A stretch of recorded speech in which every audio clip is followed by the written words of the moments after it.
Incredible progress. Our war is a war against evil. This is clearly a case of good versus evil, and make no mistake about it, good will prevail. Died for a just cause. Nathan lost his life yesterday. But I can assure the parents and loved ones of Nathan Chapman that he lost his life for a cause that is just and important. Chapman's boy without a license. He was en route to St. Petersburg. The 28th floor of the building. Bishop was 15 years old. Police said he appeared to be a troubled young... Firefighters battling some of the work, but they're still a long way from containing all the blazes that have destroyed more than 100 homes. The fires are hard on wildlife as well, from possums to wallabies.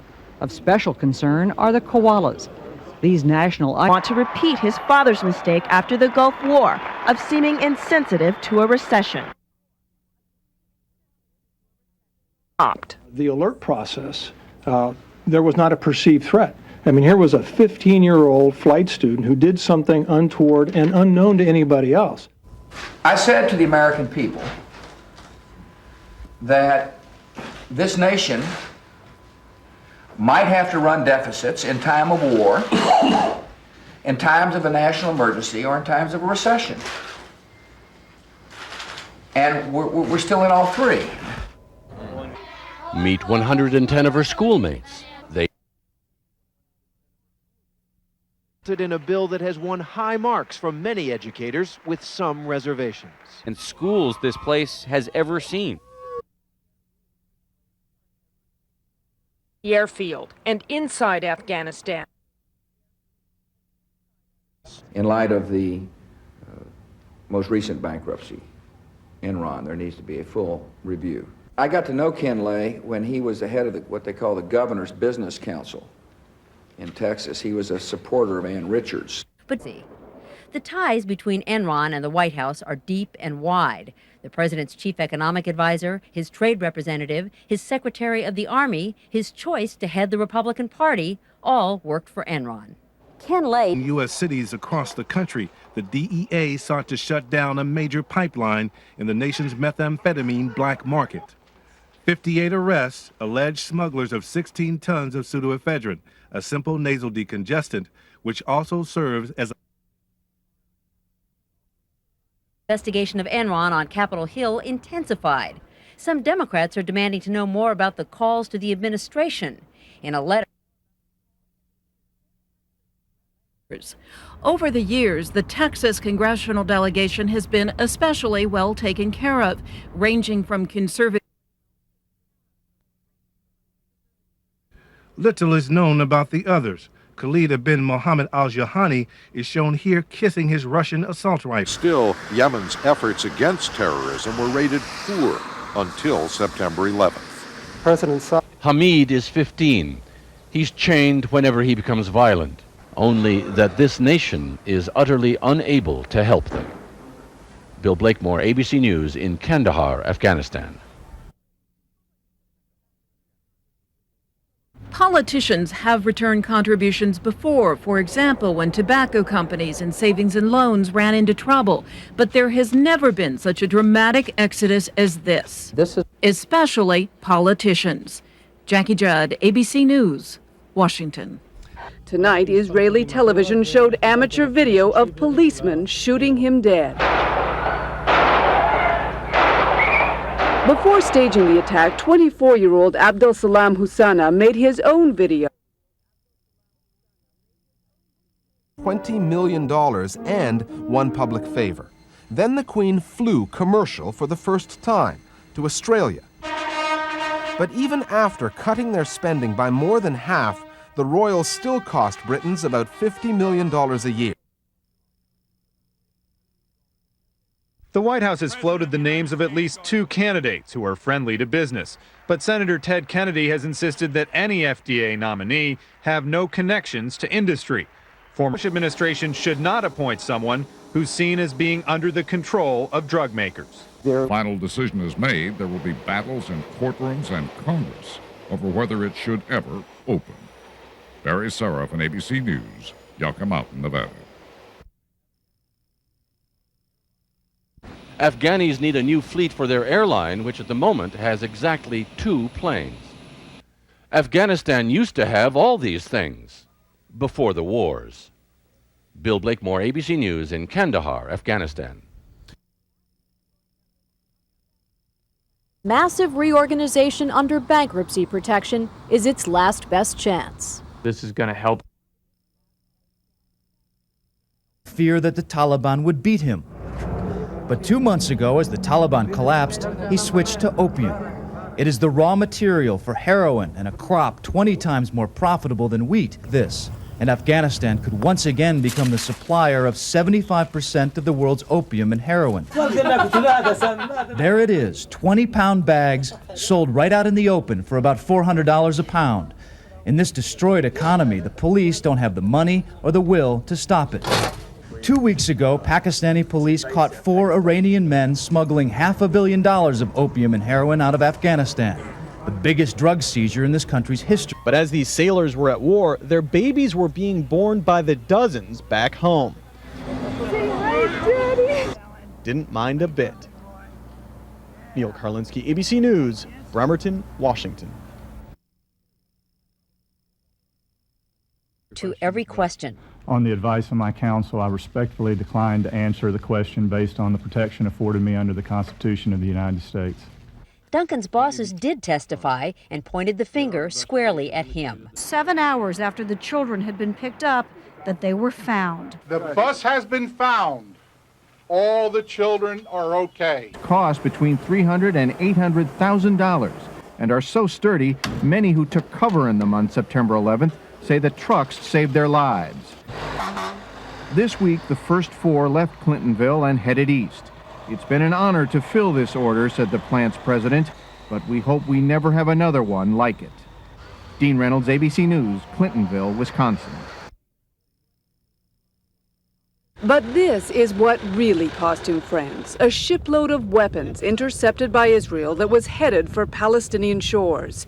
Arafat has repeatedly denied knowing about the weapons. The U.S. doesn't believe him. Ordering up weapons that were intercepted on a boat headed for that part of the world is not part of fighting terror. That's enhancing terror. But for all of his isolation, even Arab leaders don't call as often as they used to.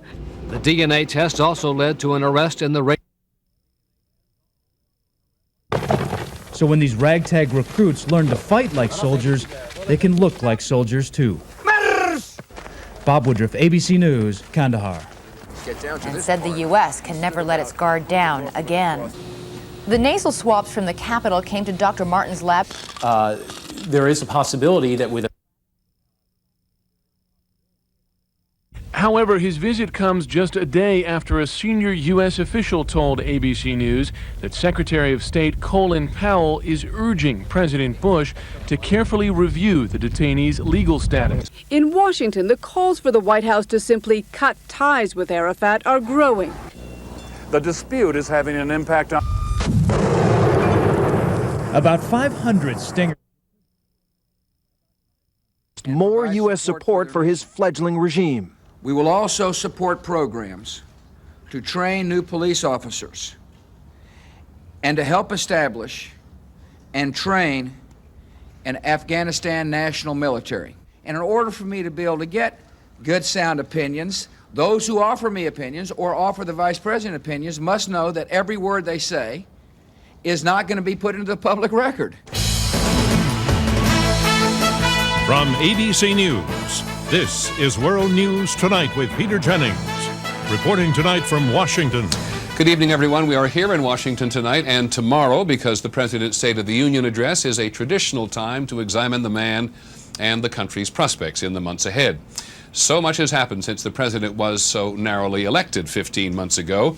Today, in an ABC News Washington Post poll, we find Mr. Bush with an 83% approval rating, the highest for any president 1 year after his election since 1945.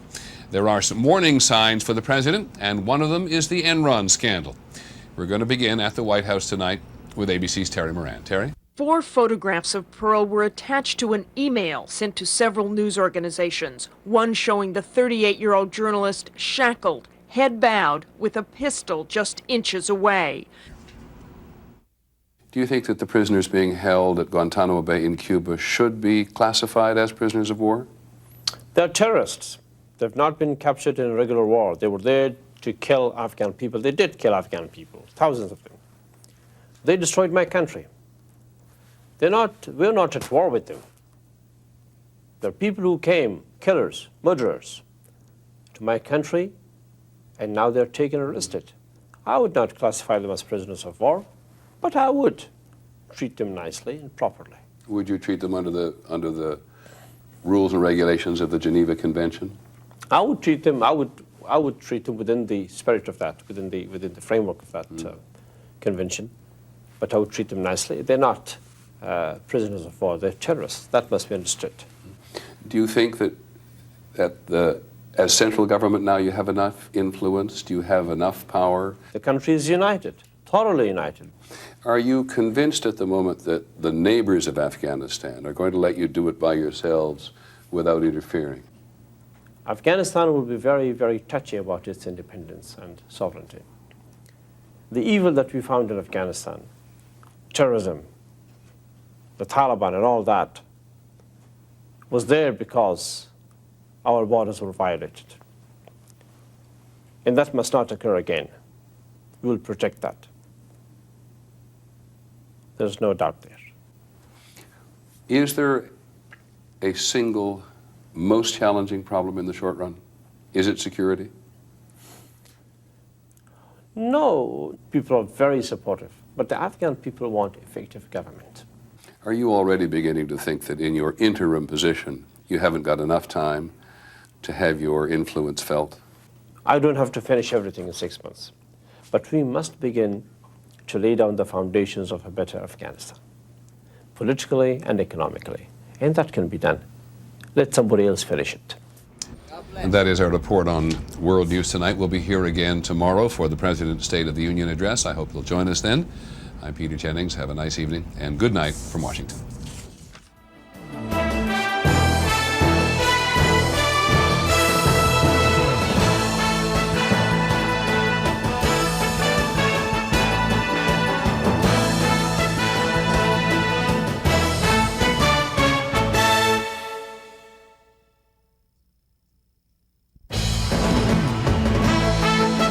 From ABC News, this is World News Tonight with Peter Jennings. Reporting tonight from Washington. Good evening, everyone. We're here in Washington tonight primarily for the President's State of the Union address. It is his first. This is a very big night for the nation's capital, and this president strikes many people as being very different than he was a year ago. Certainly, much of the world is very different. Who would have thought even half a year ago that the giant Enron company would crash in the country's biggest ever bankruptcy? And we're going to begin with Enron tonight because ABC News has learned that the company was still shredding documents as recently as this month, after so many investigations had already begun. A huge amount of shredding. ABC's Brian Ross is where vistas. For one thing, people cannot stand on the Capitol steps anymore and look down the mall. And tonight, the security... Democrats are ready to take on the president on the home front. Mr. Bush will call on Congress to work on domestic policy with the same... When the president speaks to the nation tonight about the state of the nation, he will devote a lot of time, not to mention money, to Homeland Security. The director of Homeland Security is Tom Ridge. This morning we walked from the West Wing, where Mr. Ridge works directly for the president, to the old executive office building where he and his growing team must try to make sense of a very difficult job. Country's coming up on two very big events. Would you be surprised, Governor, if terrorists attacked at the Super Bowl or the Olympics? I wouldn't be surprised if they tried. I don't think they will. I think we're ready.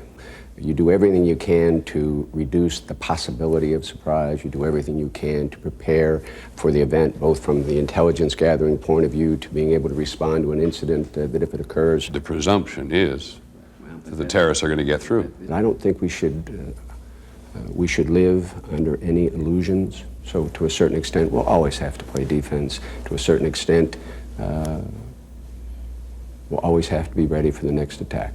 It will come as no surprise to you that I brought the famous organizational chart with me. This is you right up here under the president. Has this changed since you got here? And if it hasn't changed, my tendency, any reporter's tendency, is to say, come on, you gotta be kidding. Well, that was my first reaction when I saw it as well. I think technically the lines are still distributed in the same fashion, but what they do not reflect is the unprecedented level of collaboration among these agencies that I don't believe existed before 9/11. Because it does look, does it not? It does look like a metaphor for the madness of government. Well, that I couldn't have said it better. But how much of a serious problem is territorial imperative? One department has always done it. One department believes it does it right. One department wants to keep it in its pocket. How are you, Tom Ridge, going to change that? I feel very strongly that we ought to be putting some of these agencies together. There's no real accountability for conduct at the borders. Customs has responsibilities in certain areas, INS has responsibilities in certain areas, Coast Guard has responsibilities in certain areas, and so in terms of accountability, that I think is very, very important to get things done. It's somewhat diffused in government, and I think it's in our long-term best interest to bring them back together. Give us your assessment of the enemy. How good is he? And even in a perverse way, do you have some respect for his talents? Bin Laden as the leader, Al-Qaeda as his organization. I think they're sophisticated. I think they're relentless. I think they're patient. As tough as it is to say it, is he good? Yes. I mean, grudgingly, you have to acknowledge the organizations that they've put together, the people they've recruited. Forget about the means and methods and purpose. That's why this task is so daunting, that's why it's so important, and that's why we need to be forever on guard. Of the World Trade Center rest in the corner of an unused ramp at Kennedy Airport. These are shards of the television antenna that stood atop the North Tower. This fragment of the antenna was once the highest point in New York. This was the bronze sphere designed by Fritz Koenig to symbolize world peace through world trade. It dominated the center's ground-level plaza. Now it is filled with the debris that fell from offices above. These slivers of metal made up the facade of the North Tower. The elegant facing of the building was one of its most striking features. With the eyes of the nation and the world on him, Mr. Bush declared a new axis of evil. Iraq, Iran, and North Korea pose a deadly and unacceptable threat to the country. The United States of America will not permit the world's most dangerous regimes to threaten us with the world's most destructive weapons. Tough talk, and today the president echoed but did not elaborate on it. The resignation had set off alarm bells on Wall Street, but Lay was quick to say there was nothing to worry about. As they gain access to weapons of increasing power, and let there be no doubt but that they are, these attacks will grow vastly more deadly than those we suffered several months ago. This morning, he chided a rising chorus of critics overseas who have expressed misgivings about his new policy. And the rest of the world needs to be with us, because these weapons can be pointed at them just as easily at us. That if you're one of these nations that develops weapons of mass destruction, then you too are on our watch list. People say, what does that mean? It means they better get their house in order, is what it means. Goal for the next phase. This great nation has been given a chance in history to make the world more free, and I promise you we'll seize that opportunity. That kind of talk makes even... I think people should go about their lives. There is no specific threat. In other documents, U.S. officials found photographs and maps of sites, including the U.S. Capitol. And some were real. They come from agencies including the Secret Service, the FBI, and the Highway Patrol for the Olympics. The investigation is being classified as a domestic case of terrorism. helping equip and train Filipino soldiers in their pursuit of the Abu Sayyaf guerrillas on nearby Basilan Island. Several Philippine groups are threatening mass protests, challenging the legality of U.S. troops on Filipino soil. My plan will strengthen the workers' ability to manage their own retirement funds by giving them more freedom to diversify, better access to professional investment advice, and quarterly information about their investments. Lawmakers on both sides of the aisle expect the president, with his popularity, about 1/5 of the increased spending will go to fighting the war in Afghanistan, which is costing more than $1 billion a month. But the budget... This week, Defense Secretary Donald Rumsfeld said the changes aren't necessary to meet the growing threat from terrorists. And let there be no doubt, in the years ahead, it is likely that we will be surprised again by new adversaries who may also strike in unexpected ways. They had harsh words for the business titans and heads of state inside. When the opening ceremony is held Friday at the University of Utah, records will be broken. Ticket sales records. The interim Prime Minister, Hamid Karzai, believes that another way to achieve national unity. I've asked Congress for a one-year increase of more than $48 billion for national defense, the largest increase in a generation. Overall, lockbox idea would set aside $1.5 trillion in Social Security and Medicare surpluses over the next decade. The money will now be spent on other programs. Among those caught up in the ever-widening ripples of the Enron effect, other power companies, which are desperately trying to convince investors that they don't do business the way Enron did. From ABC News, this is World News Tonight with Peter Jennings. Reporting tonight from Michigan. Good evening, everyone. We are in Detroit tonight. We'll be on the road here and in the South for the rest of the week. And as you'll see at the end of the broadcast, there is a reason to be here in front of these great murals at the Detroit Institute of Arts. They help us to tell the story of this historic Midwestern Motor City. We're going to begin, however, in Washington, where on Capitol Hill today there were some tough questions for the Director of Central Intelligence, George Tenet. He's accused of failing to know that the September attacks were coming. Here's ABC's John McCarthy. Premier of Afghanistan, Hamid Karzai, tells the Washington Post today that U.S. forces mistakenly killed Afghans loyal to another occasion. No one has come out further ahead in the Enron mess than Lou Pai. In the last 2 years, the 54-year-old former executive cashed in stock worth an estimated $270.2 million. His lawyer says everything Pai did was legal. And today he told ABC News he had no regrets, no guilt about making so much money from the now bankrupt company. Not feeling anything. Former employees say Pai was among... And that is our report on World News Tonight. Tomorrow, we will be in Atlanta, where after a decade of enormous and uncontrolled growth, they have very tough issues to confront. I'm Peter Jennings. We hope you have a good evening and that we'll see you again tomorrow. Good night from Detroit.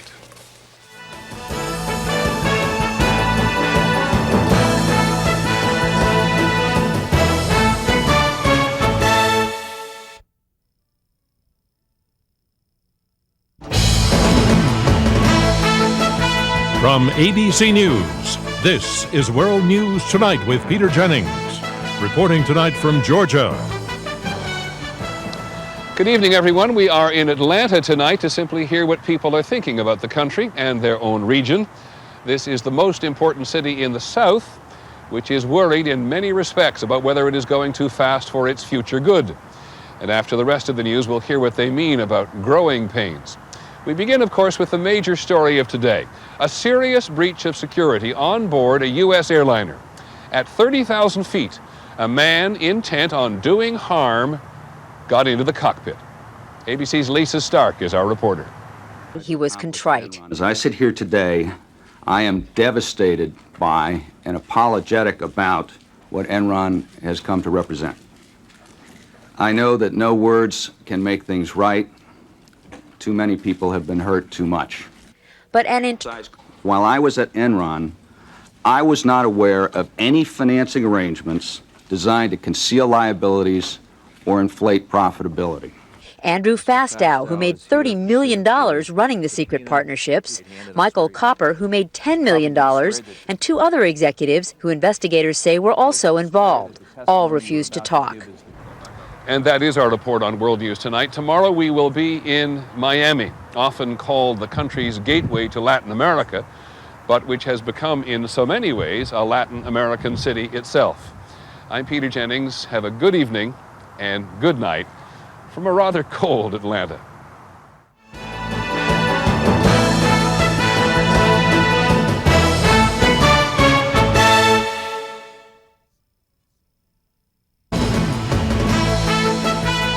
From ABC News, this is World News Tonight with Peter Jennings. Reporting tonight from Florida. Good evening, everyone. We're in South Florida tonight to hear what it is that Miami has on its mind. This is one very vibrant city, and it was shaken up economically after the terrorist attacks in September. At the end of the broadcast tonight, we'll hear what interests them here now. But we're going to begin this evening with the latest about Enron. The company's former chief executive, Jeffrey Skilling, told the Congress yesterday he did not know his company was in bad shape when he left.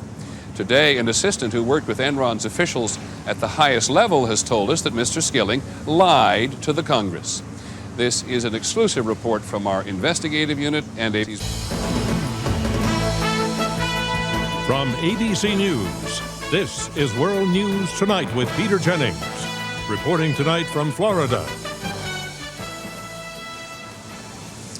Good evening, everyone. We're in South Florida tonight to hear what it is that Miami has on its mind. This is one very vibrant city, and it was shaken up economically after the terrorist attacks in September. At the end of the broadcast tonight, we'll hear what interests them here now. But we're going to begin this evening with the latest about Enron. The company's former chief executive, Jeffrey Skilling, told the Congress yesterday he did not know his company was in bad shape when he left. Today, an assistant who worked with Enron's officials at the highest level has told us that Mr. Skilling lied to the Congress. This is an exclusive report from our investigative unit and ABC's Brian Ross. She says former Enron CEO Jeff Skilling personally approved the arrangement, the same man who yesterday professed to know few, if any, of the details of the LJM2 partnerships. Congressman, Enron Corporation was an enormous corporation. Could I have known everything going on everywhere in the company? Finally this evening, 24 hours in Miami. A reporter who shows up in Miami for a day and a night is as much tourist as reporter, and this is a tourist destination where a day is just enough to capture the flavor, if not the essence. Is a destination. Yes, Miami is a destination. That's our report on World News Tonight. Coming up next week on World News are women being taken advantage of as they undergo airport security screenings, the courthouse clerk who stole from the dead, and on the road to anywhere, those cheerful customer service representatives who happen to be half a world away. I'm Peter Jennings. Have a good weekend and good night from Miami.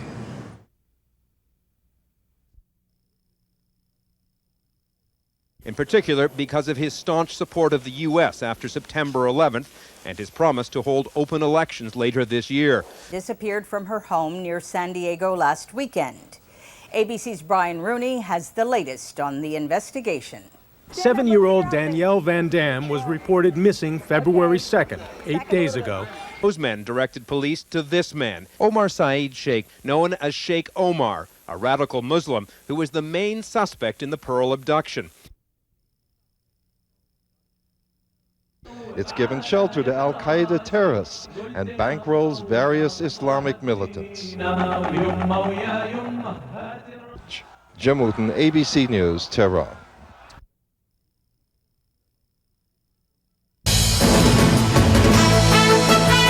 From ABC News World Headquarters in New York, this is World News Tonight with Peter Jennings. Good evening, everyone. We begin tonight with what the government calls the most specific terrorist threat to date against Americans. This is apparently much different than the vague states of alert which have kept law enforcement officials and many Americans on edge for the last 5 months. This time the government has published names and pictures and dates. We are not sure what it all amounts to, but the government says an attack is possible as early as today. ABC's Pierre Thomas in Washington has the story. The FBI is looking for this man, Fawaz Yahya al-Rabihi, a Yemeni national who the FBI believes is behind a new terrorist plot. The FBI says al-Rabihi has... At the White House today, President Bush praised the Pakistani leader for going after Muslim extremists and being what Mr. Bush called a key partner in the global coalition against terror. If there is one man responsible for the uncharacteristically speedy resolution of this scandal, I think this has created damage to the Olympic movement because it was resolved fast. We'll have another one before long. That's our report on World News tonight. The National Security Advisor Condoleezza Rice will be the guest Sunday morning on This Week. Coming up next week on this broadcast, an ABC News investigation into intelligence failures and missed opportunities to prevent the September attacks, and the sleeper sport at the Winter Olympics. I'm Peter Jennings. We hope you have a good weekend and that we'll see you on Monday. Good night.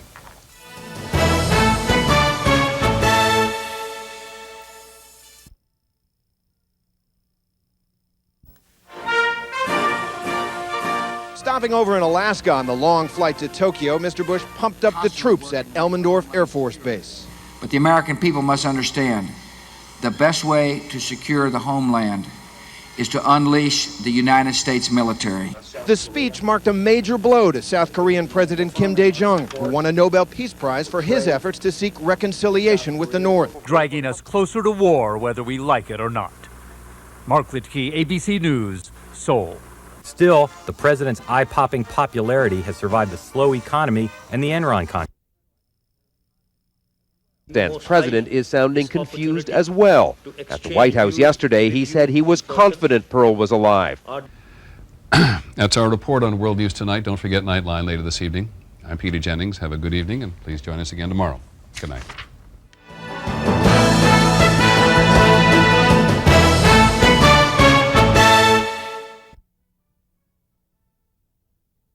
Canadians will finally swap their silver for gold, and the Russians will be there too. The televised news conference after their talks, he sounded a rare non-conflict.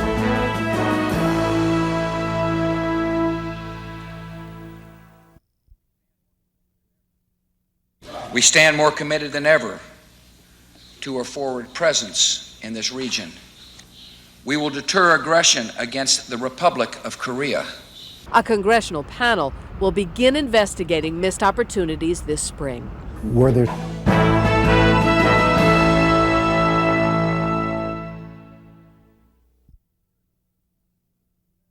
The security forces have been put on alert.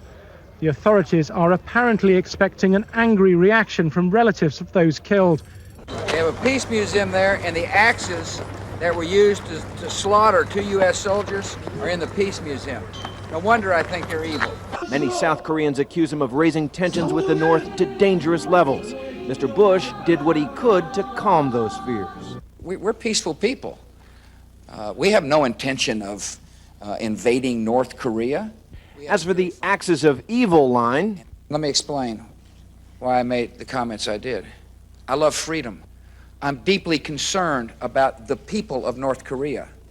Later, Mr. Bush and the president of South Korea paid a visit to a new railway station near the DMZ. This murder is an act of barbarism. It makes a mockery of everything that Danny's kidnappers claim to believe in.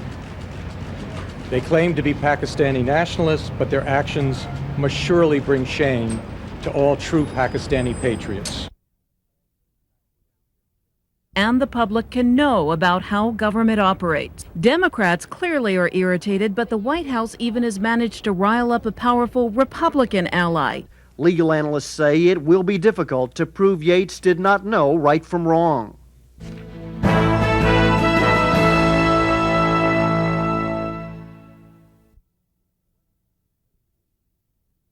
Westerfield maintains he is innocent. Today is his 50th birthday. Tomorrow, he'll appear in court for the first time. David Wright, ABC News. Including a segment on negotiating the price of your health care. We'll take a closer look at discounts from the doctor. In the fight about the future of wild horses in the West.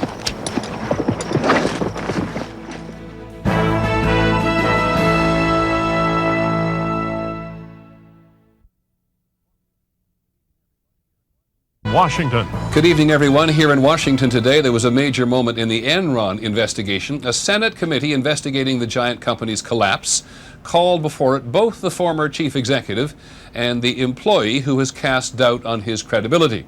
Ex-CEO Jeffrey Skilling, who has been widely insulted by the Congress, alongside Sharon Watkins, who's been called a whistleblower and a hero. Mr. Skilling wasted no time going after his accusers. ABC's Linda Douglas. Maintaining normal blood pressure for 1 year without medication. And that, for some patients. That is our report on World News Tonight. Tomorrow on the broadcast, we're going to debunk some conventional wisdom about what the most frightening dinosaurs could do. That and all the news of the day. I'm Peter Jennings. We hope you have a good evening. Good night from Washington.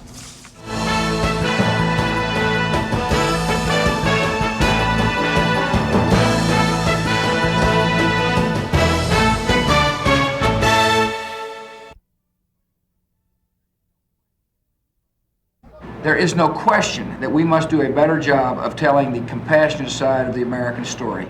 Policies, especially in the Middle East. We stand strong in the face of the evil ones. Other analysts say Mr. Bush's bellicose language may be exacerbating the problem. This afternoon, Palestinian gunmen retaliation, the gunmen said, for what Israel did in the refugee camps. Julian Finley, ABC News, Jerusalem. One bill to be introduced here next week would impose a solution. It would define American corporations themselves. The congressman who heads up the House Aviation Subcommittee says we must learn from this mistake. What it does. His explosion caused a car to explode, and all night. Early estimates are that at least 200 enemy fighters have been killed, and officials say very few prisoners have been taken. The president felt the chill today in Minnesota. Met President Bush at the White House today. Mr. Mubarak wants the Bush administration to intervene in the Middle East, whether the Israelis and the Palestinians like it or not. The cycle of violence there has now hit an unprecedented level. Forces soon joined them. That camp is now at the center of this battle. Recent ideas put forth by the Crown Prince Abdullah of Saudi Arabia have created an opening for discussing this broader peace. The United States is committed to exploring this opening. In the 1980s and 90s, with Louisiana experiencing a surge in crime, State Senator John Henkel helped write and pass tough new sentencing laws. Today, he makes a startling admission for nonviolent offenders. In a dangerous phase of this war. Casualties can become a very sensitive political issue for a president who wants to lead the nation into a longer and potentially more deadly war. Intern Chandra Levy disappeared in Washington. Today we've got the mom and dad of a brave soldier who lost his life, and a brother. God bless you.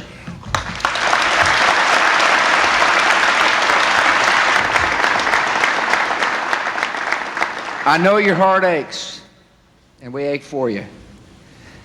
But your son and your brother died for a noble and just cause. Today, the president was not taking questions about the report which was given to Congress 2 months ago.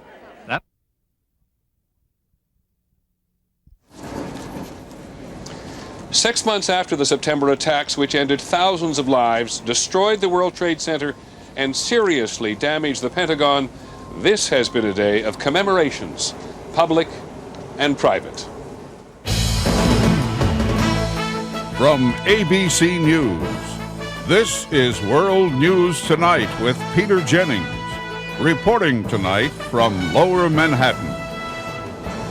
Good evening, everyone. Yes, it has been 6 months since the country was attacked. That time frame will mean very different things to different people. For some, the memory of 9/11 is still excruciatingly raw. For others, it may take a day like today, with the memories of what it looked and felt like on 9/11 to jog the memory. We are here in downtown New York City this evening because there have been some moving remembrances today. Tonight, a quite dramatic, albeit temporary, memorial will come into being, and in just a few minutes we will see giant beams of light. They call them towers of light, which will remind people for miles around how so many people died here. This is what it looked like then, and this is what it looks like today. The tragedy started. New York City's new mayor, 6 months exactly after the first trade tower was hit. A moment of silence. And again, 17 minutes later, at 9:03. The second airplane has just struck the second tower. It was time to remember at police stations and firehouses throughout New York City. A time to remember 2,830 people who lost their lives on the 11th in the trade towers. 246 people who perished in the planes, including the one that crashed in Pennsylvania, and 125 men and women who died at the Pentagon. The former mayor of New York City was here today. This was the worst violation of America in our history. And in the moments that it was taking place and thereafter for some time, I wondered, could we endure it? I realized that your loved ones gave us the example on which we would build. In historic Battery Park this morning, right next to where the towers once stood, a sculpture that was in the tower's plaza was given a new life. Damaged but not devastated last September, the sphere was dedicated to memory. There were many memorials today in the country, but this one in Shanksville, Pennsylvania, where United Flight 93 crashed, had particularly deep meaning. The passengers and crew on United 93 may have caused the plane to crash and not complete the hijacker's mission. Ordinary people doing extraordinary things. It has only been 6 months. It may seem long ago to many. Today, it may also feel like yesterday. President Bush made an important speech about terrorism today to a very large audience on the South Lawn of the White House, and as always, a huge audience in the rest of the world, which wants very much to understand his thinking. ABC's Claire Shipman reports from the White House tonight. Claire, on the policy. The terrorists will remember September 11th as the day their reckoning began. The president also made clear reckoning could be a long time coming. We have entered the second stage of the war on terror. A sustained campaign to deny sanctuary to terrorists who would threaten our citizens from anywhere in the world. Men with no respect for life must never be allowed to control the ultimate instruments of death. But the most wanted terrorist in the world. Finding this broadcast this evening, and I know that some of you across the country are joining us just for this particular moment, we're going to do what thousands and thousands of people in this neighborhood are doing at the moment, which is just watch and see down below us what we believe, if they are on time, will be the city's first very, very public memorial to the people who died on the 11th of September. They're called the Towers of Light. They did a test with them last night. That is one of the banks over there, one of the bank of lights, and there's another here, ironically, just on the other side of a huge kitchen that is being run by the Salvation Army. There is the mayor of New York, Mike Bloomberg, who was here with the former mayor Rudolph Giuliani earlier today to begin a day-long commemoration of September the 11th, as it was in the Pentagon. That's Jesse Norman, the great American singer, the governor of New York, Governor Pataki. And there on the left, of course, Rudolph Giuliani, whose leadership was so important back in September. Here's the current mayor. Her father, Nathaniel Webb, was a Port Authority police officer who was lost on September 11th. Valerie is going to illuminate the tribute in light in memory of her father and all of those that we lost on that fateful day. Following that, world-renowned soprano Jesse Norman will sing America the Beautiful. Valerie?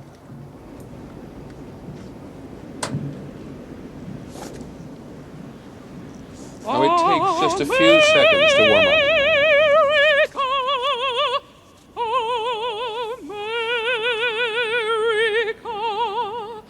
God shed his grace on thee, and crown thy good with brotherhood, from sea to shining sea.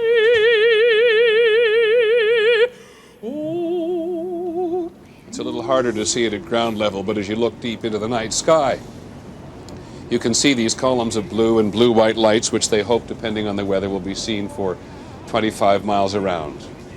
Jesse Norman.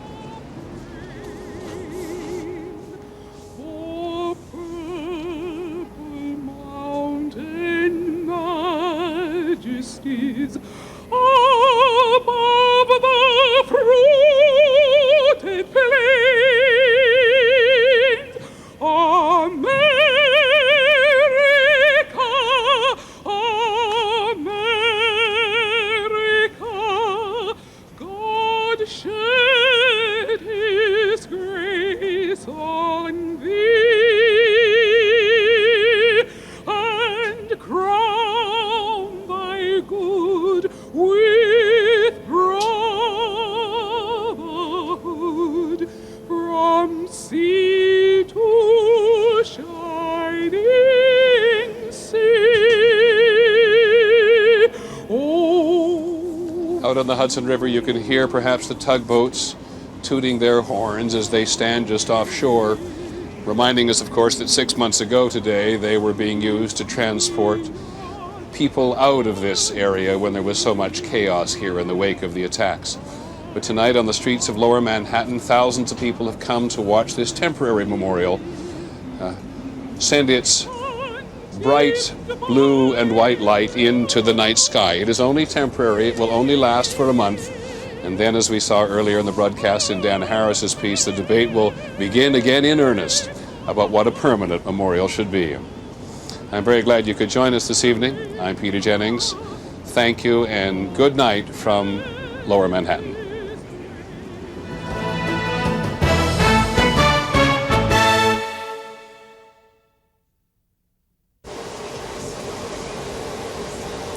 Six months after the September attacks, which ended thousands of lives, destroyed the World Trade Center, seriously damaged the Pentagon, this has been a day of commemorations, public and private. And in Lower Manhattan, there are now two giant beams of light as a temporary memorial to the people who died. From ABC News, this is World News Tonight with Peter Jennings. Reporting tonight from Lower Manhattan. Good evening, everyone. Yes, it has been 6 months since the country was attacked. That time frame will mean very different things to different people. For some, the memory of 9/11 is still excruciatingly raw. For others, it may take a day like today with the memories of what it looked and felt like on 9/11 to jog the memory. We are here in downtown New York City this evening because there have been some very moving remembrances today to share with the country. And tonight, quite dramatic, albeit temporary memorial, you can see it there now, came into being. Giant beams of light.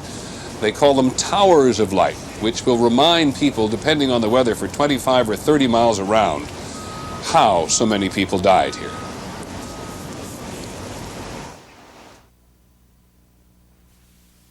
It was exactly 6 months ago that the tragedy started. New York City's new mayor, 6 months exactly after the first trade tower was hit. A moment of silence.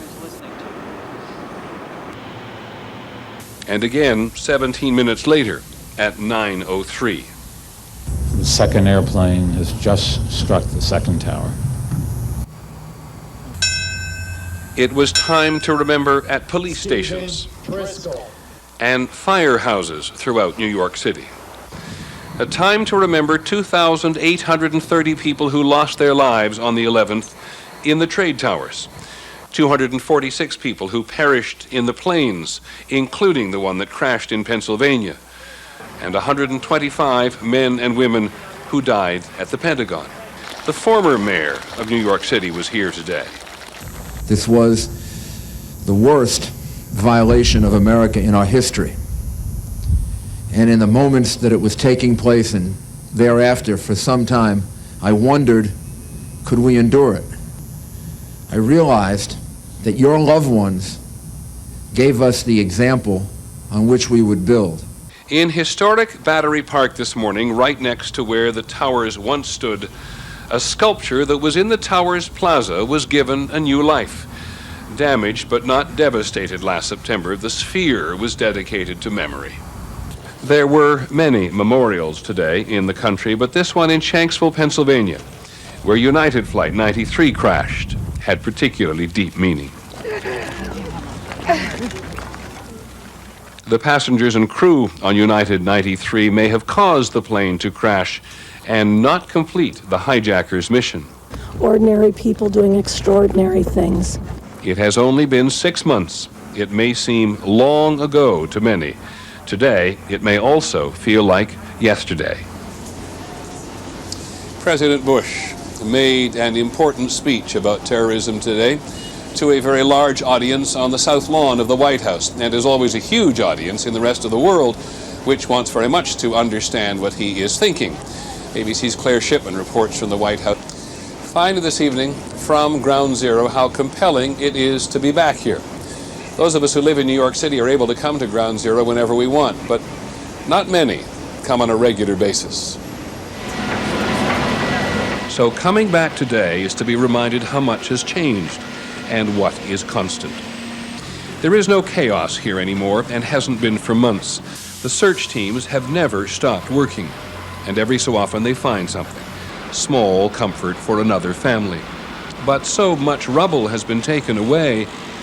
Well, this is a sacred place, but it looks a bit like a construction site. So many people come. It is well organized now. Get a ticket, stand in line with your thoughts, and every 3 or 4 minutes another group is allowed onto the public viewing platform. So many people from so many places. This family from Canada said they had to come. It seems that way with many. 6,000 people a day. And today it was not any more crowded.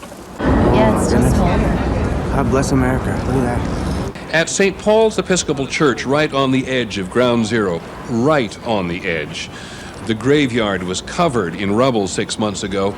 They were reading the names of those who died out loud today. Terrence A. McShane, John B. Works. The church is something of a post office for tens of thousands of people who have written something to show others that they care. As you can see, the church looks a little different than it used to. I think just the outpouring of love that people have shown has been a great sign of hope for everybody here. People show up here from everywhere. Today it was 2 Russian Orthodox priests who had come from Moscow. They were here, they said, to identify with Americans. It is on the fence around the church where history continues to be written. In the last 6 months, people have clearly felt the need to leave something in place here. And it could be anything. A t-shirt, a cap, a poem, dolls, many flags. Daniel Matthews is the rector here.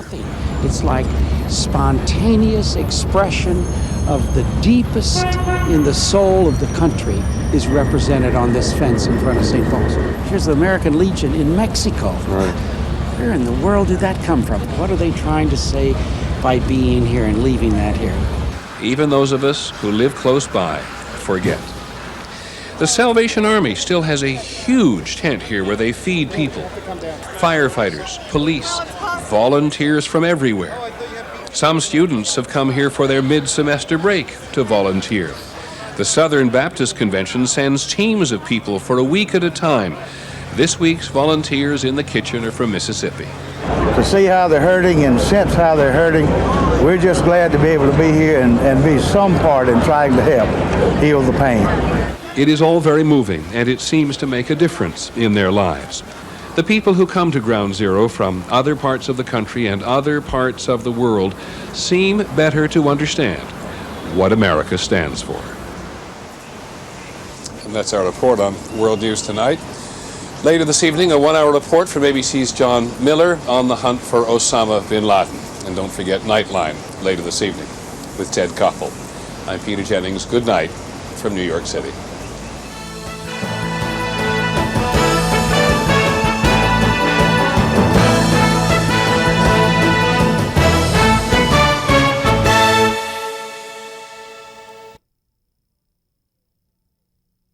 Mrs. Yates, please stand. In cause number 880205, the state of Texas versus Andrea Pia Yates. We, the jury, find the defendant, Andrea Pia Yates, guilty of capital murder as charged in the indictment. Mrs. Yates, please stand. In cause number 880205, the state of Texas versus Andrea Pia Yates. We, the jury, find the defendant, Andrea Pia Yates, guilty of capital murder as charged in the indictment. Yates wept during closing arguments as prosecutors spoke of the fear in collaborating with Israel. It's clear from the moment he arrived under tight security that the bloodshed in the Palestinian territories would overshadow that agenda. And he covered a number of sensitive and important areas. First, what he said about Iraq and Saddam Hussein. This is a nation run by a man who is willing to kill his own people by using chemical weapons, a man who won't let inspectors into the country, a man who's obviously got something to hide, and he is a problem, and we're going to deal with him. Mr. Bush also had some harsh word about the Israeli government's assault on the Palestinians. Frankly, it's not helpful what the Israelis have recently done in order to create conditions for peace. I understand someone trying to defend themselves and to fight terror, but the recent actions aren't helpful. Another victim of today's fighting? Our nuclear arsenal as a deterrent, as a way to say to people that would harm America, that don't do it. That's a deterrent, that there's a consequence. ABC News lost a very valuable colleague today. He had been covering the Israeli siege of the Palestinian city Ramallah. He was a friend and a teacher to many of us. Our producer in Jerusalem, Ali Kadan Rabayeb, died overnight of a heart attack. He was only 44. Ali was one of those rare people really treasured by a news bureau. Ali Kadan. ABC News. He understood the history of the Israeli-Palestinian struggle, the politics of Israel, and the Palestinians. He spoke everyone's language. He knew the main roads, but more importantly, the back roads. A couple of colleagues who worked the region said today that Ali saved their lives in dangerous places. Our foreign editor said today, Ali was always willing to share his knowledge, but he never made a visitor feel as ignorant as he or she sometimes was. He often helped us avoid writing foolish things. He was tireless, engaging, and a wonderful companion. Our final report in just a moment. The greatest worry on Wall Street and in Washington is what would happen to the 2,300 publicly traded companies Anderson audits. Global corporations such as United Airlines, WorldCom, and Georgia Pacific. As required by law, many are now preparing annual reports to their shareholders, and without an auditor to certify those reports, due on March 31st, their businesses could be thrown into chaos. A jury has spared the life of Andrea Yates and sentenced her to life in prison for drowning her children.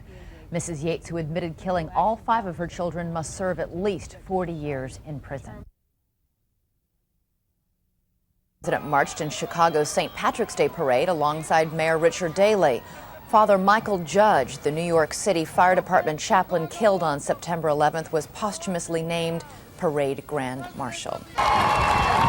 Right behind the band, firefighters carried 343 flags. one for each of their lost brothers. At the end of the day, another small breakthrough. As Air Force Two pulled into the Al Udeid Air Base in Qatar, it marked the first time the Qatari government publicly acknowledged the existence of this huge down to work, greeting U.S. Special Envoy Anthony Zinni. Outside Prime Minister Sharon's office, the pomp and circumstance this afternoon laid a wreath at the Yad Vashem Holocaust Memorial, so important to Israelis. His visit here may hold the key to reaching a ceasefire, since U.S. negotiators say both sides seem to want to seize this moment to bring the terrible cycle of violence to a halt. Tonight, there is tremendous pressure on the vice president to meet with Chairman Arafat as he did with Prime Minister Sharon. American officials had offered a meeting with other Palestinian leaders, but that was seen as an insult. Today was lowering expectations. I have said repeatedly throughout the course of my travels in response to those questions, one, no such decision's been made, and secondly, we never speculate about prospective future operations.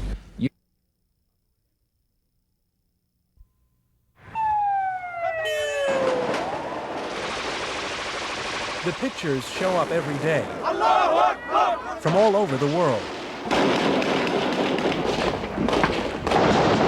At the click of your remote control. We call them stories.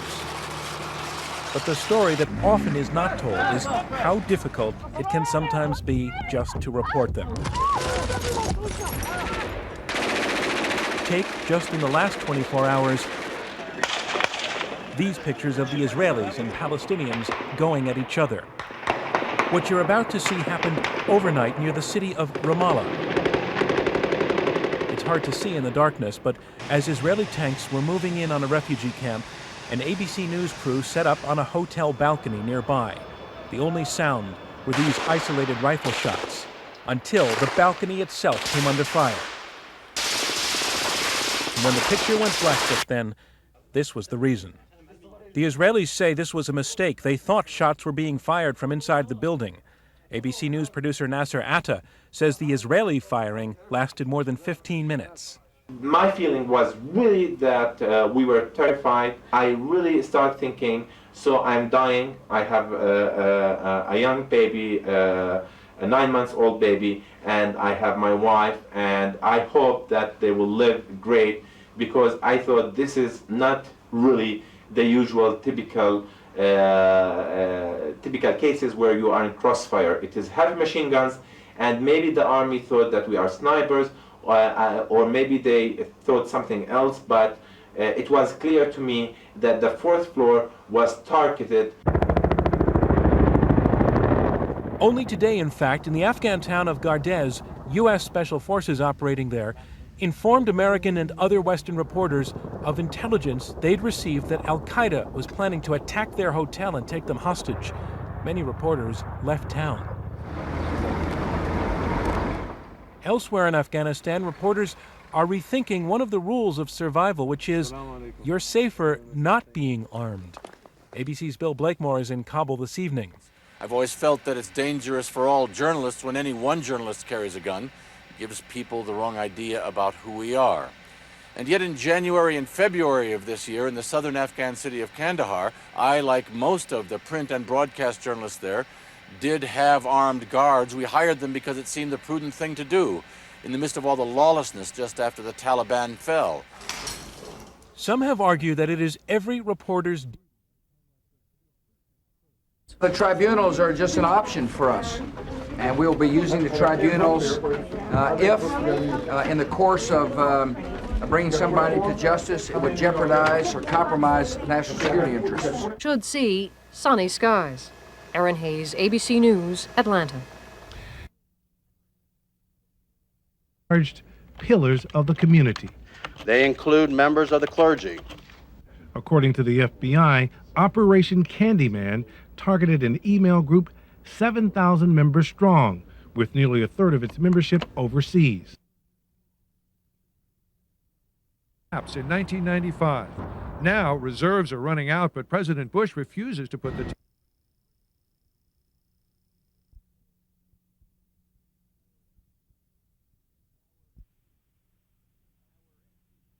gained power and influence in the Palestinian community. For protesters to take to the streets, some dent in the drug trade here, destroying tons of cocaine and heroin.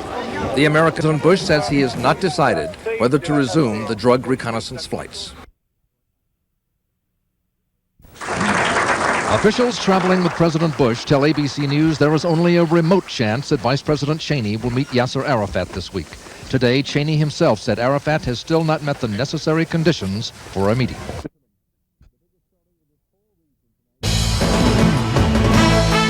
From ABC News, this is World News Tonight with Peter Jennings. Reporting tonight from Israel. Good evening from Jerusalem. The biggest story in this whole region tonight has to do with the fate of one man. Whether the Palestinian leader Yasser Arafat will be allowed by the Israelis to go just a couple of 100 miles north of here to an Arab summit meeting in Lebanon and come home again. The Bush administration is deeply involved in the negotiations which are being conducted by some of the toughest men anywhere in the world. They are putting on my shoulders conditions. Do you accept it if you are in my place? Not for me to decide, sir. I'm making 100% effort, but no one can got 100% results except God. If you go to Beirut, will you be able to come home? Is there any law to prevent me to return back to my homeland? This is my right. There is zero trust between Mr. Arafat and the Israeli government now. He told us there must be international observers on the ground. And what would they see? To tell your people the facts which is going on the ground. How much our people are suffering. We are human beings. We are the only people now who are under occupation. Can you understand what the meaning of that? Not to forget, this is the real terrorism, this occupation. Finally this evening, notes from the weekend. We set out from New York on Friday for Egypt, where we thought Vice President Cheney and Yasser Arafat were going to meet. Well, they didn't. So we had a little time to wander through Cairo, which is the most influential capital in the Arab world. What people think here about Israel and the United States is very important. We headed for Islamic Cairo, where the oldest market is, the Khan Khalili, and the famous Al-Azhar Mosque. The U.S. is paying to repair some of the mosques that have been allowed to deteriorate, but the U.S. is not regarded as friendly to Islam and doesn't get any credit for some of the good things that it does. About 20% of Egyptians support Islamic political parties. They disagree with one another about many things, but they agree that the U.S. unfairly supports Israel. During the weekend prayer services at Al-Azhar, there were predictable denunciations of the U.S. and a brief dust-up with the Egyptian police. The Palestinian issue is not a priority for most Egyptians. It comes way after economic issues, but it is how people judge American behavior. At one of the oldest coffee houses here, we sat down with a group of university students. Do you think the United States is against Islam? They all thought yes, and they all think the U.S. takes the Israeli side. A lot of young Egyptians admire the American way of life, and many wish to go to the States, but they think the U.S. doesn't respect their point of view. 70% of the Middle East is under 25, and their point of view is important to every government. In Egypt, you are never far from the Nile. This is what gives the country life. And however crowded and maddening this city gets, the river gives it a sense of the eternal. And the rest of the world is increasingly evident. Years ago, there might be one television set for a whole village. Today, there's been a media revolution. More than a dozen Arab channels competing to show the Israeli-Palestinian struggle, often live in the living room. The Israelis, and by association the U.S., are portrayed in a very negative way, which contributes to resentment of U.S. policy. However, as we discovered on yet one more visit to Cairo, Egyptians never seem to hold individual Americans responsible for what the government is doing. Hate the policy, they love the people. And that is our report on World News Tonight. We will be in Beirut tomorrow for the all-important Arab Summit meeting. I'm Peter Jennings. We hope you enjoy the rest of the evening. Good night from Jerusalem.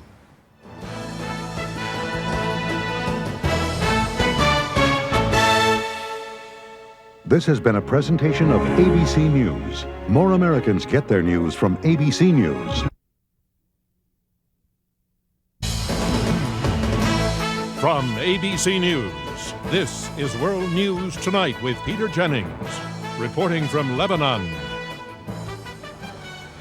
Good evening from Beirut, everyone, where an Arab Summit meeting called to focus on normalizing relations between the Arabs and the Israelis has been overtaken tonight by a struggle between the Israelis and the Palestinian leader Yasser Arafat.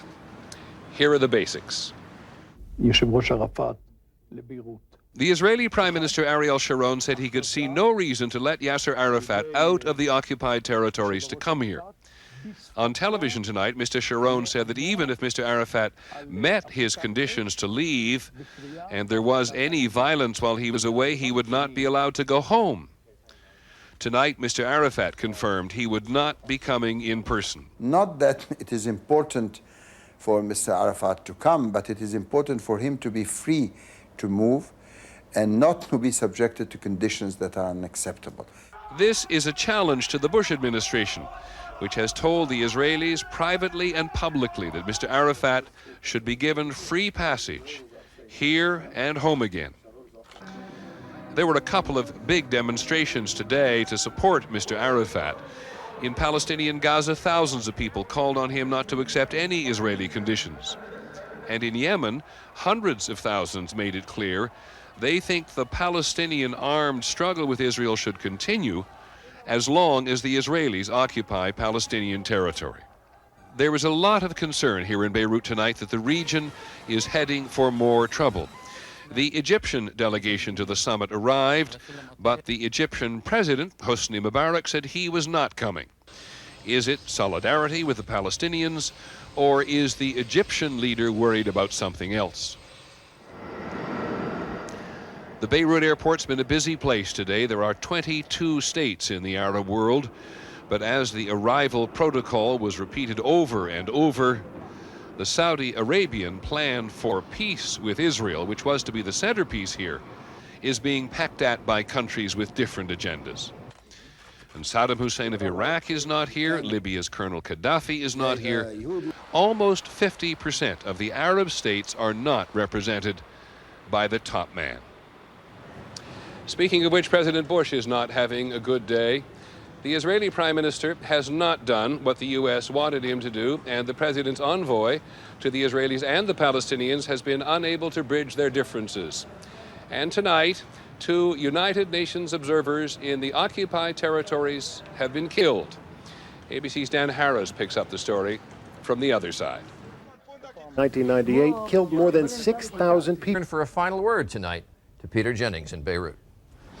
Thank you, Charlie. It is fascinating to be back in a city where I lived for so long ago.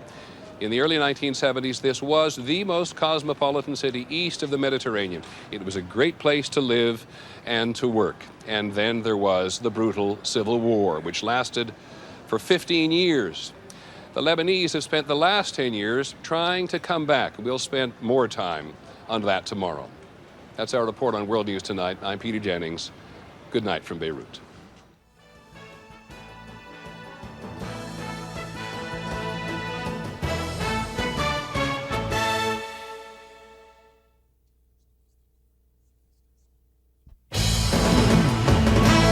From ABC News, this is World News Tonight with Peter Jennings, reporting from Lebanon. Good evening. It has turned out to be another terrible day in the Middle East, despite the progress made here in Beirut at the Arab Summit. Today, the important Arabs have said they want to make peace with Israel and have normal relations, and we'll get back to that. But the summit had hardly recessed for the day when across the border in the Israeli city of Netanya, very near the occupied Palestinian territories, a suicide bomber walked into a hotel where people were celebrating the Jewish Passover and blew himself up. So far, 17 Israelis have died as well, and about 100 have been injured. This war between Israelis and Palestinians has reached a point where no one quite knows what will happen next. ABC's Dan Harris is in Israel, and he reports now from Netanya. The bomber made it. Both sides say they are still committed to the ceasefire process. The Israelis, however, This callous, this cold-blooded killing, it must stop. I condemn it in the most strongest of terms. I call upon Mr. Arafat and the Palestinian Authority to do everything in their power to stop the terrorist killing. Finally this evening, Lebanon. I lived here for more than 5 years in the 1970s, and it was a great place to live until Lebanon tore itself apart in an ugly civil war. Coming back here is to be reminded that Lebanon is the quintessential good news, bad news place. It's always been a delicate balance between Christians and Muslims. The president of Lebanon, who is greeting all the visiting heads of state here, must always be a Maronite Christian. The commander of the army must be a Christian. The prime minister must always be a Sunni Muslim. Prime Minister Rafiq Hariri gets credit for rebuilding much of Beirut after the civil war. For 15 years, you Lebanese were incredibly savage with one another. And Americans often ask, will you ever fight amongst yourselves again? No. War is finished, it's behind us. All the Lebanese learned it very hard that they have to live together. When Lebanon came apart at the seams, from 1975 to 1990, it was like the Dark Ages. Christians and Muslims did extraordinary violence to one another. In the middle of it, the Israelis invaded and were not forced out until 2000. It is Hezbollah, which means the Party of God, that gets credit for liberating Lebanon from the long Israeli occupation. Yesterday, I went to see its 38-year-old leader, Hassan Nasrallah. He is a popular member of the political establishment. The Bush administration says Hezbollah is a terrorist organization. Hezbollah was proud to resist the Israeli occupation, he says. We gave our lives. We are not terrorists. By way of contrast, I wandered across the campus of the American University of Beirut, founded in 1846. Talking to a couple of faculty, they remind us that in the wake of September the 11th, this school is a place where Americans can have a positive effect on another generation of Arabs and Muslims. Being back here is occasionally an assault on the senses. The Phoenicia Hotel, which was destroyed by the Civil War, is now the glamorous center for the Arab Summit. I lived a few blocks from the Phoenicia on the edge of the sea. I remember the fishermen's idea of assuring a catch. They'd throw a stick of dynamite in the water. A few hundred yards farther on was the American Embassy. Today, it is an empty lot. This is where the U.S. experienced the first suicide bomber. In 1983, a man simply drove his truck to the front door and blew himself up. 63 people died. Later that year, the Marine barracks here were destroyed in much the same way. 241 Marines died. Today, the Lebanese prefer not to focus on the past. At the best of times, Beirut has always been a place to have a good time. The Lebanese love their restaurants and their nightclubs. The food is fabulous. The entertainment is world class. Real estate on the edge of the sea is astonishingly expensive. You can go to the beach in the morning and be skiing in the nearby mountains in the afternoon. In so many ways, it is such a compelling place. I am reminded of one other thing tonight. So often, just as we were settling in to enjoy life here, and as I said, life was very good, something bad would happen somewhere else, and we would be on our way out of town. That was 25 years ago, and it has happened again tonight. So we're on our way. I'm Peter Jennings. Good night from Beirut.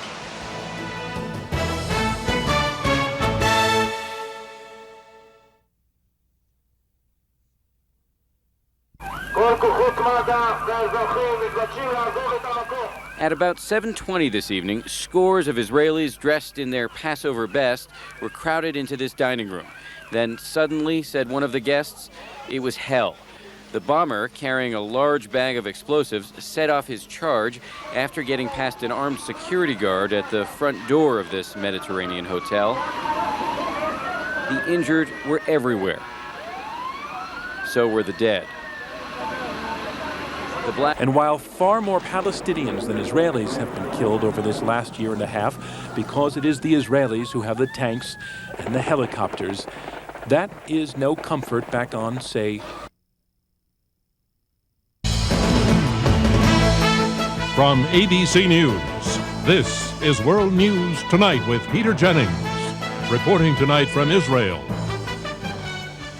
Good evening from Jerusalem. In most of Israel and the occupied Palestinian territories tonight, most people are in Israel either because it is the second night of the Jewish Passover celebration or because they are afraid to go out. In the occupied territories because most people believe that the Israelis are about to attack them.